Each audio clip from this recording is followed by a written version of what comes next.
നമസ്കാരം. എ.ഡി.എം. നവീൻ ബാബുവിന്റെ മരണവുമായി ബന്ധപ്പെട്ട കേസിൽ പ്രതിയായ കണ്ണൂർ മുൻ ജില്ലാ പഞ്ചായത്ത് പ്രസിഡന്റ് പി ദിവ്യയ്ക്ക് ജാമ്യ വ്യവസ്ഥകളിൽ ഇളവ് അനുവദിച്ചിരിക്കുകയാണ് തലശ്ശേരി സെഷൻസ് കോടതി. കണ്ണൂർ ജില്ല വിട്ടു പോകുന്നതിന് തടസ്സമില്ല എന്നും ജില്ലാ പഞ്ചായത്ത് യോഗങ്ങളിൽ പങ്കെടുക്കാമെന്നും ഇളവുകളിൽ പറയുന്നു. തലശ്ശേരി സെഷൻസ് കോടതിയിൽ നൽകിയ അപേക്ഷയിലാണ് ഇളവ് അനുവദിച്ചിരിക്കുന്നത്. തിങ്കളാഴ്ചകളിൽ അന്വേഷണ ഉദ്യോഗസ്ഥന് മുന്നിൽ ഹാജരാകണമെന്ന വ്യവസ്ഥയ്ക്കും ഇളവ് നൽകിയിട്ടുണ്ട്. ആവശ്യപ്പെടുമ്പോൾ മാത്രം ഇനി ഹാജരായാൽ മതി. കണ്ണൂർ എ.ഡി.എം. നവീൻ ബാബുവിന്റെ ആത്മഹത്യയുമായി ബന്ധപ്പെട്ട കേസിൽ പ്രതി ചേർക്കപ്പെട്ട ദിവ്യയ്ക്ക് പിന്നീട് ജാമ്യം അനുവദിച്ചിരുന്നു. നവീൻ ബാബുവിനെ ഒക്ടോബർ 15-നാണ് ക്വാർട്ടേഴ്സിൽ തൂങ്ങി മരിച്ച നിലയിൽ കണ്ടെത്തിയത്. യാത്രയയപ്പ് ചടങ്ങിൽ പി ദിവ്യ അഴിമതി ആരോപണം ഉന്നയിച്ചതിന് തൊട്ടടുത്ത ദിവസമാണ് നവീൻ ബാബുവിനെ ക്വാർട്ടേഴ്സിൽ തൂങ്ങി മരിച്ച നിലയിൽ കണ്ടെത്തിയത്.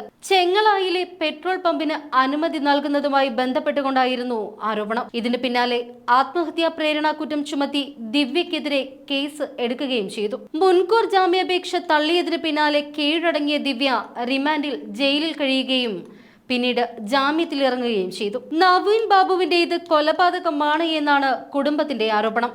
കേസ് CBI അന്വേഷിക്കണമെന്നും നവീന്റെ കുടുംബം ആവശ്യപ്പെട്ടിരുന്നു. നവീൻ ബാബുവിന്റെ മരണവുമായി ബന്ധപ്പെട്ട കേസിൽ തെളിവുകൾ സംരക്ഷിക്കണം എന്നാവശ്യപ്പെട്ടുകൊണ്ട് ഭാര്യ മഞ്ജുഷ നൽകിയ ഹർജി പരിഗണിക്കുന്നതിനായി കോടതി 21-ലേക്ക് മാറ്റി. ഹർജിയിൽ 2 തവണ വാദം കേട്ടിരുന്നു.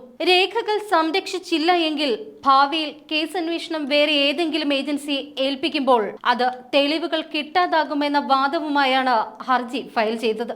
ജില്ലാ പഞ്ചായത്ത് മുൻ പ്രസിഡന്റ് പി ദിവ്യ, കളക്ടർ അരുൺ വിജയൻ, പെട്രോൾ പമ്പിന് അപേക്ഷ നൽകിയ TV പ്രശാന്തൻ എന്നിവരുടെ മൊബൈൽ ഫോൺ വിളികളുടെ വിശദാംശങ്ങൾ, ഫോണിന്റെ ടവർ ലൊക്കേഷൻ എന്നിവ സംബന്ധിച്ച വിവരങ്ങൾ, സംഭവം നടന്ന ദിവസത്തെ വിവിധ CCTV ദൃശ്യങ്ങൾ ഇവയെല്ലാം സംരക്ഷിക്കണമെന്നാണ് ഹർജിയിൽ ആവശ്യപ്പെട്ടത്. തന്റെ മൊബൈൽ ഫോൺ വിളികളുടെ വിശദാംശങ്ങൾ, ഫോണിന്റെ ടവർ ലൊക്കേഷൻ എന്നിവ ഹാജരാക്കുന്നതിൽ എതിർപ്പില്ല എന്ന് അരുൺ വിജയൻ കോടതിയെ അറിയിച്ചിരുന്നു.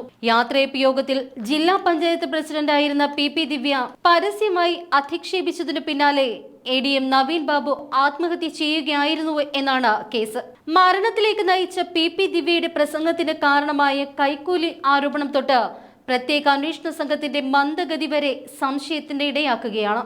CPM-നെയും സർക്കാരിനെയും കുഴക്കിക്കൊണ്ട് കേസിൽ CBI അന്വേഷണം ആവശ്യപ്പെട്ടതോടെ നവീന്റെ കുടുംബത്തിലും പത്തനംതിട്ടയിലെ പാർട്ടിയിലും പുകയുന്ന പ്രതിഷേധം കൂടിയാണ് ഇപ്പോൾ മറനീക്കി പുറത്തു വന്നത്.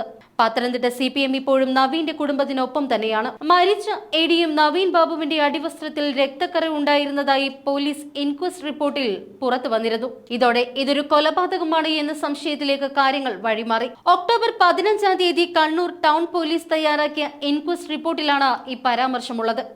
എന്നാൽ പോസ്റ്റ്മോർട്ടം റിപ്പോർട്ടിൽ രക്തക്കറയുടെ പരാമർശങ്ങൾ ഏതും തന്നെയില്ല. FIR-ലും മറ്റ് സംശയങ്ങളൊന്നും പറയുന്നില്ല. പോസ്റ്റ്മോർട്ടം റിപ്പോർട്ടിൽ ഗുരുതരമായ പരാമർശം ഒഴിവാക്കിയത് പ്രതികളെ രക്ഷിക്കാൻ വേണ്ടിയാണ് എന്നാണ് കരുതപ്പെടുന്നത്. അതേസമയം കണ്ണൂർ A.D.M. ആയിരുന്ന നവീൻ ബാബുവിന്റേത് കൊലപാതകമല്ല, ആത്മഹത്യ തന്നെയാണ് എന്ന് പോലീസ് CBI അന്വേഷണത്തെ എതിർത്തുകൊണ്ട് ഹൈക്കോടതിയെ അറിയിച്ചു.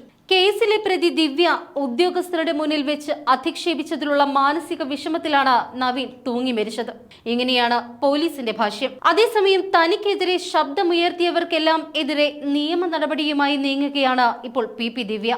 സമൂഹ മാധ്യമങ്ങളിലൂടെ അപകീർത്തിപ്പെടുത്തി എന്ന കണ്ണൂർ മുൻ ജില്ലാ പഞ്ചായത്ത് പ്രസിഡന്റ് പി ദിവ്യയുടെ പരാതിയിൽ കേസെടുത്തിരിക്കുകയാണ് പോലീസ്.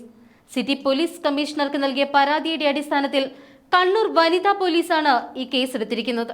യൂട്യൂബർമാരായ ബിനോയ് കുഞ്ഞുമോൻ, തൃശൂർ സ്വദേശി വിമൽ തുടങ്ങിയവർക്കെതിരെയാണ് കേസ് രജിസ്റ്റർ ചെയ്തത്. A.D.M. നവീൻ ബാബുവിന്റെ മരണവുമായി ബന്ധപ്പെട്ട് സമൂഹ മാധ്യമങ്ങളിലൂടെ തന്നെ അപകീർത്തിപ്പെടുത്തി എന്നായിരുന്നു ദിവ്യയുടെ പരാതി. കുടുംബാംഗങ്ങളെ കൊല്ലും എന്ന് ഭീഷണിപ്പെടുത്തിയെന്നും പരാതിയിലുണ്ട്. മകളെ കൊല്ലുമെന്ന് പറഞ്ഞ് വിമൽ ഇൻസ്റ്റഗ്രാം പേജിലൂടെ ഭീഷണി മുഴക്കിയെന്നും മറ്റൊരു ചാനൽ കുറച്ചു കാലങ്ങളായി പരമ്പരകളായി അശ്ലീലവും ഭീഷണിയും മുഴക്കി വാർത്തകൾ നൽകുകയാണ് എന്നും പരാതിയിൽ പറയുന്നു.